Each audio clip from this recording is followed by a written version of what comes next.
Good afternoon, Dunkirk and Fredonia listeners, and welcome back to News at Noon. News at Noon is brought to you by Fredonia Radio Systems on WCVF 88.9 and WDVL 89.5. I'm News Director Lee Pye here today with my news assistants Dan Quagliana, Sara Lodespoto, Joshua Ribakove, as well as Hunter Halterman and Sports Director Matt Volz. With this top-of-the-hour update, we'll bring you the latest on SUNY Fredonia's campus news and events, sports, weather, and music, as well as national and international news. First up, let's go to the event bulletin for this week. The Pride Alliance Club is hosting the Night of the Living drag show. The drag performers will be Juliet Stark, Access Tilt, Jolie Hart, and Regina Gorge with music by DJ Magic. The event will be on November 11th at 7 p.m. in the Williams Center Multipurpose Room. That's it for the information through the grapevine. Next up, we'll bring it to Dan for our latest campus news updates. Thanks, Lee. Community members on campus have teamed up to create an interfaith coalition to foster understanding across religious faiths on campus and in the local community. The first event for the initiative is a panel presentation by community members of different faiths, where they will discuss ways to develop a sense of purpose and respect for their lives and others. A question and answer session will follow. The event is slated for Tuesday, November 14th from 4:30 to 6:30 p.m. in the Multipurpose Room in the Williams Center.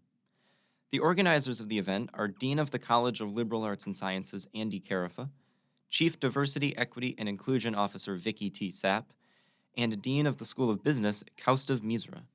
They noted that emotional, psychological, and social issues have increased significantly in the post-COVID era, and the coalition seeks to explore the spiritual aspects of mental health and well-being. On November 16th, join Reed Library for their Prompt Crafting and Personalized Learning workshop, designed to teach skills for utilizing generative AI tools more effectively.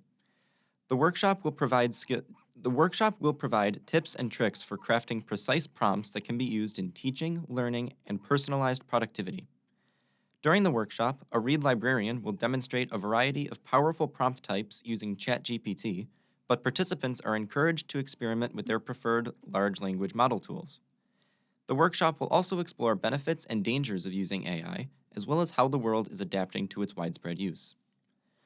Culture Fest 2023, a celebration of diverse talents and cultures found in Fredonia, will be held in the Williams Center Multipurpose Room on Monday, November 13th from 6 to 8 p.m. The event will be headlined by Buffalo hip-hop comedian Julian Russell, who's known for witty urban humor, according to Marketing and Communications. Quote, "He can speak about anything," unquote, said Multicultural Support Services Director David White. Quote, "He's the kind of guy who can ask for things out of the crowd and can almost create a routine out of any subject. He has his own brand of comedy," unquote.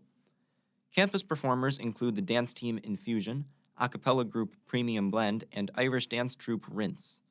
Raffles and assorted games are also a part of the evening. All Intercultural Center student groups will be participating and engaging in the evening's festivities, White added. That's it for campus news. Now let's send it back to Lee. Thanks, Dan. Next up, we have local news.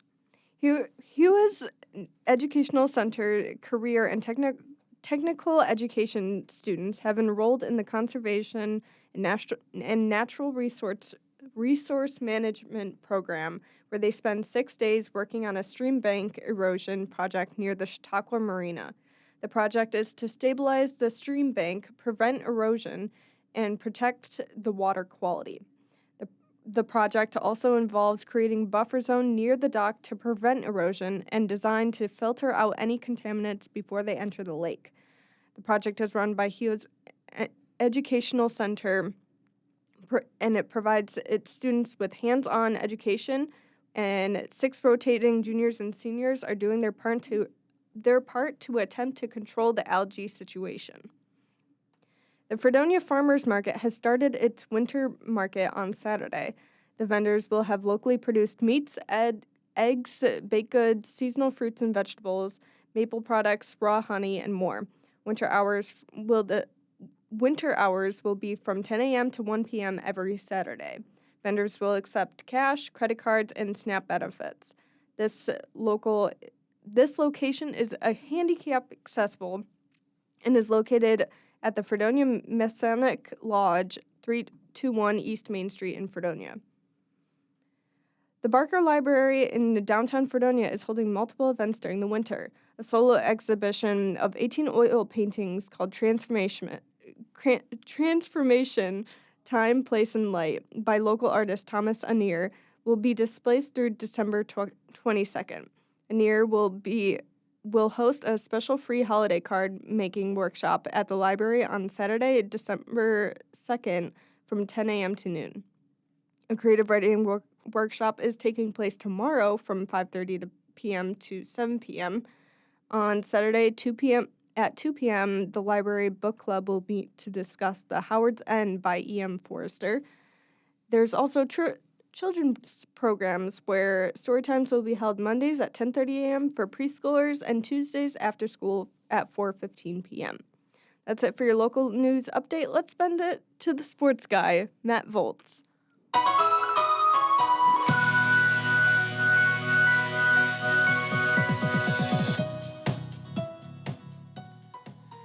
Thanks, Lee. The hockey team went 0-2 in a pair of road conference games over the weekend, falling 4-1 to Oswego on Friday and 5-2 to Cortland on Saturday. The Blue Devils are off to a disappointing 0-4 start, but they will be at home for the first time this season as they face Buff State at 7 p.m. on Friday. The volleyball team finished up their season over the weekend, suffering a pair of defeats in Rochester.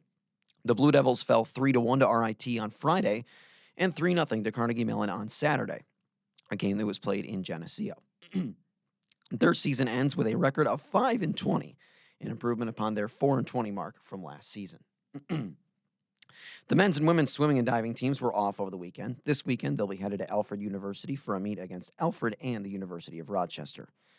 The men's basketball season begins Wednesday with a 7 p.m. home matchup against Allegheny College in the Dodds Hall Gym. Head coach Sean Smiley's team is looking to improve upon last season's 2-23 mark. The women's basketball season will tip off Saturday as they host Hilbert at 1 p.m. The team is in search of its first winning season since 2017. The Buffalo Sabres sit at 6-6 so far on the season after a mixed weekend. Following a 5-1 loss to the Philadelphia Flyers on Friday night, the team seemingly regained form with a 6-4 road win over the Toronto Maple Leafs on Saturday. Defenseman Ryan Johnson made his NHL debut on Saturday, recording an assist. Johnson was the 31st overall pick by the Sabres in 2019. Buffalo will head south to take on the Carolina Hurricanes at 7 p.m. tomorrow night. And finally, the Buffalo Bills traveled to Cincinnati for the first time since Damar Hamlin's injury last night, falling 24-18. It took a while for the Bills' offense to get going as they mustered only a field goal in the first three quarters after an opening drive touchdown. Receivers Gabe Davis and Deontay Hardy failed to catch a single pass, and despite a stellar performance, rookie tight end Dalton Kincaid's red zone fumble in the fourth quarter proved costly. The loss dropped Buffalo's record to 5-4, and they'll return home next Monday night for a matchup with the struggling Denver Broncos. That's it for your sports update. Now let's send it to Sara for our weather. Now here is your Northern Chautauqua weather update brought to you by Fredonia Radio Systems.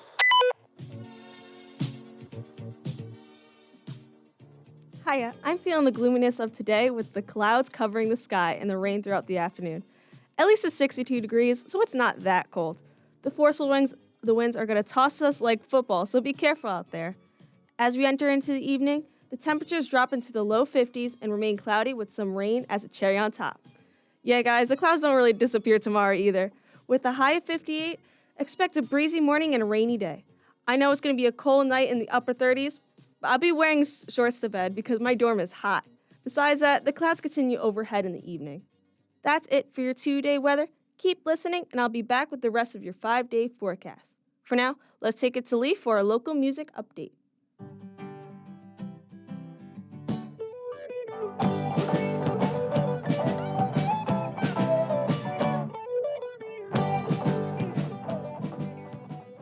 The Fredonia Radio System's Legacy Show, the local lowdown, is presenting a music show called the Beach Fest. There will be vendors to sell their products such as Fredonia Radio System's records and CDs, Oopsie Art by Sara, and more. Dressing up like you're on the beach is highly suggested. The music that all the Beach Boys will be jamming out to is the Burkharts, Johnny and the Man Kids, Beach Tower, which is what you're listening to right now, Star Juice, and Fruit Fly. The local lowdown Beach Fest event is on November 11th at Main Street Studios at 50 West Main Street, Fredonia. Doors are at 7 p.m. and music is at 7:30 p.m. That's all I have for music news this week. Let's bring it to Josh for national news.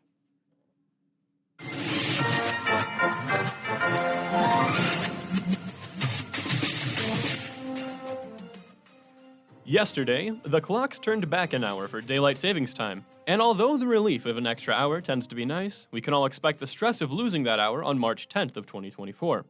That is, unless lawmakers change to a permanent daylight savings time that would abolish the annual time changes. In March 2022, the Senate passed the Sunshine Protection Act, a bill that promised to start the permanent change in spring. But that did not happen. The bill failed to be taken up in the House due to higher legislative priorities, like the budget deficit and the war in Ukraine. Right now, there are 2 states that do not acknowledge DST, namely Arizona and Alaska. The Uniform Time Act of 1966 makes it such that states can enact a permanent standard time, but they cannot enact a permanent daylight savings time. There are 19 states that wish to switch to a year-long DST should the 1966 Act be overturned, with 9 other states actively considering legislation that would make for year-long standard time, New York among them. Until new legislation passes, however, mark your calendars for March 10th, so you can lose that hour.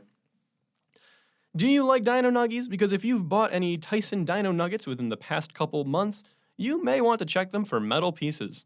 Tyson has issued a recall on about 30,000 pounds of their 29-ounce fully cooked Fun Nuggets breaded-shaped chicken patties. The nuggets are in the shape of dinosaurs, and the plastic package they come in has a picture of a red dinosaur on it. According to the Tyson Foods news release, quote, a limited number of consumers have reported they found small, pliable metal pieces in the product, and out of an abundance of caution, the company is recalling this product, end quote. The recall affects nuggets produced in one location from September 5th, 2023, that have a best if used by date of September 4th, 2024. You can find information about the affected product codes on the Tyson website or the U.S. Department of Agriculture's website, and the USDA claims that they have received one report of a minor oral injury that occurred from the affected Dino Nuggies. If you do have any of the affected product, Tyson says that you should, quote, cut the UPC and date code from the packaging, discard the product, and call or text 1-855-382-3101. That was 1-855-382-3101, end quote. Last Friday, the Supreme Court agreed to decide whether a Trump-era ban on bump stocks violates federal gun law. Bump stocks are gun attachments that can be put on semi-automatic weapons to assist rapid fire by using the gun's recoil to repeatedly actuate the trigger. Federal law currently restricts the use of bump stocks after a 2017 mass shooting in Las Vegas saw the death of 60 individuals. The federal appeals courts have reached different conclusions about whether defining guns with bump stocks as machine guns is in compliance with federal law. The new case is not about whether the restriction violates the Second Amendment right to keep and bear arms. Rather, it is about if the Trump administration followed federal law in changing the bump stock regulation. A number of judges have disagreed about whether bump stocks redefine a weapon as a machine gun, and the upcoming Supreme Court case would ideally provide a set definition going forwards. That's all for your national news today. Let's bring it back to Sara for the rest of your weather forecast. Welcome back to weather. With all the cloud coverage this week, we might as well befriend these balls of rain. With the clouds sitting in the sky for hours on end, I'm sure they have some stories they've been waiting to share. Wednesday is starting off almost making it to the 50s with clouds and rain. What do we expect? It's November after all. The winds kick up as we reach the evening, while showers continue and goes into 42 degrees. Friday Eve, also known as Thursday, is a cold 52 degrees with clouds covering the sky. I feel like when the temperatures get into the 50s, you have to act as if you're not as cold as you actually are. There's no way some of y'all are actually comfortable wearing just a sweater. Anyway, while the gloom stays for the evening, the temperature drops into the low 40s. And even though this week just began, I'm already waiting for this Friday. However, Thursday and Friday are practically twinning since both are in the high 52 degrees and high cloud cover. Most of our new cloud friends might leave for the night while it drops into 40. That's it for your 5-day weather. Let's take it back to Lee. That'll wrap up for today's edition of News at Noon. Campus News is written and read by Dan Quagliana. Local news for this broadcast is prepared by Lee Pye. Weather is presented by Sara Lodespoto. Sports is presented by Matt Volz. Music is prepared by Lee Pye. National news is prepared by Joshua Ribakove. And finally, board operations for this broadcast are performed by Hunter Halterman.